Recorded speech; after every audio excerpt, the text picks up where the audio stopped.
یہ میری خوش قسمتی کہ میں حضور کا امت ساری زندگی اس کا شکریہ ادا کرتا رہوں تو کہ شکر ادا. ہم حضور کے امتی نبی انتظار کرتے رہے, نبی منتظر رہے. حضرت عیسیٰ نے تو نام بھی بتا دیا نا, لوگوں میں جا رہا ہوں چلو نام بھی بتا دیتا ہوں, میرے بعد جو آنے والا اس کا نام احمد ہوگا. نبی انتظار کرتے رہے, 12 نبیوں نے انتظار کیا حضور کی امت میں ہونے کے لیے, تمنا کی. نستورہ راہب انتظار کرتا رہا, بحیرہ راہب انتظار کرتا رہا, زندگیاں گزار دی انہوں نے. سلمان فارسی کی کہانی سن لو, مجوسی کے بیٹے تھے, حق کی طلب میں نکلے, باپ نے گھر سے نکال دیا. ایک پادری کے پاس جا کے رکے, زندگی بھر اس کی نوکری کی. جب اس کا آخری وقت آیا اس نے کہا میری تدفین کے بعد غموریا چلے جانا, وہاں کا پادری خدا رسیدہ ہے, تجھے اس سے کچھ مل جائے گا. کہتے میں وہاں سے غموریا آ گیا. پھر اس پادری کی ساری زندگی خدمت کی. جب وہ مرنے لگا تو اس نے کہا کوئی ایسا شخص نہیں ہے جس کے پاس اب میں تجھے بھیجوں, لیکن نبی آخر الزمان کے ظہور کے لمحے آ گئے. تو یہاں سے یثرب چلا جا, وہ اس نبی کی ہجرت گاہ ہوگی, تیری زندگی سنور جائے گی. تو نے بڑی محنت کی ہے, بڑی نوکری کی ہے میری. کہتے میں نے اس کو کہا کہیں ایسا نہ ہو میں دھوکہ کھا جو مجھے کوئی نشانی بتا دے. اس نے کہا 3 نشانیاں, ایک صدقہ نہیں لے گا, دوسرا ہدیہ رد نہیں کرے گا, تیسرا 2 کندھوں کے درمیان مہر نبوت. کہتے ہیں میں نے اس کی تدفین کی, یثرب کی جانب جاتے ہوئے ایک قافلے میں شامل ہو گیا. انہوں نے مجھے پکڑ کے اپنا غلام بنا لیا, لیکن میرے پہ مہربانی یہ کی کہ مجھے بیچا جا کے مدینے میں.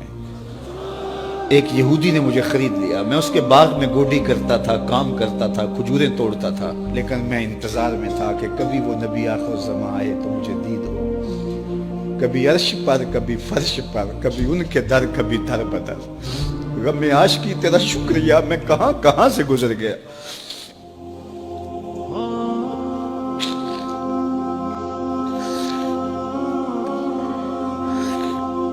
کہتے ہیں ایک دن میں اپنے باغ میں کھجوریں توڑ رہا تھا کہ ہواؤں میں مستی پیدا ہو گئی, اور ہر سمت سے طلع البدر علینا کی صدائیں گونجنے لگی. میں سمجھ گیا کہ وہ لمحے آ گئے. میں نے چھلانگ لگا دی اور دوڑ پڑا. میرے آقا نے سمجھا شاید غلام بھاگ گیا, اس نے دوڑ کے مجھے پکڑ لیا. میں نے اس کو کہا کہ میں نوکر تیرا ہی ہوں, لیکن دل نوکر کسی اور کا ہے. میں بھاگوں گا نہیں, مجھے جانے دے. میں کچھ کھجوریں لے گیا تھا صدقے کی نیت سے, جا کے حضور کو پیش کی. آقا کریم نے فرمایا ہم نبی صدقہ نہیں لیتے. کہتے ہیں نشانی ایک پوری ہوگی. کہتے ہیں کہ میں کچھ دنوں کے بعد اور کھجوریں لے گیا, اور میری نیت ہدیہ کی تھی. میں نے پیش کی, حضور نے قبول فرما لی. لیکن میں بھی کہتا تھا تیسری نشانی بھی پوری ہو لے تو پھر مانوں گا. اور وہ کیا تھی؟ 2 کندھوں کے درمیان مہر نبوت. کہتے ہیں ایک دن حضور میرے باغ میں آئے, اور آقا کریم نے اپنے مبارک کندھے پہ چادر رکھی ہوئی تھی, اور چادر کی اوٹ میں مہر نبوت چھپی ہوئی تھی. اور میں پیچھے ہو کے دیکھتا تھا, اور میری آرزو یہ تھی کہ کوئی تیز جھونکا ہوا کا آئے اور چادر ہٹ جائے اور میں مہر نبوت کی زیارت کر لوں. حضور میرے ارادہ قلب سے آگاہ ہوئے. فَأَلْقَى إِلَيَّ رِدَاءَهُ, حضور نے چادر اتار کے میری جانب پھینکی, اور پھر ایسے رخ کر کے فرمایا انظر الی ما امرت بہ, اس پادری نے جو بتایا تھا دیکھ لے آ کے.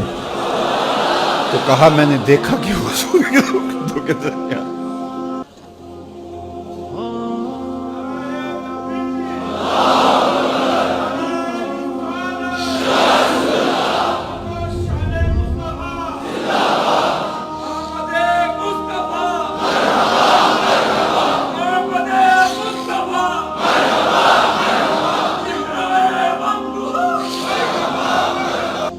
ہم نے تو کوئی انتظار نہیں کیا نا, ہم نے تو کوئی دکھ نہیں سہا. ہم سوئے تھے, مقدر جاگ اٹھے. ہمارے والد مسجد سے مولوی صاحب کو بلا لائے. انہوں نے کان میں آ کے کہا مبارک ہو, تو حضور کا نوکر بن کے آ رہا.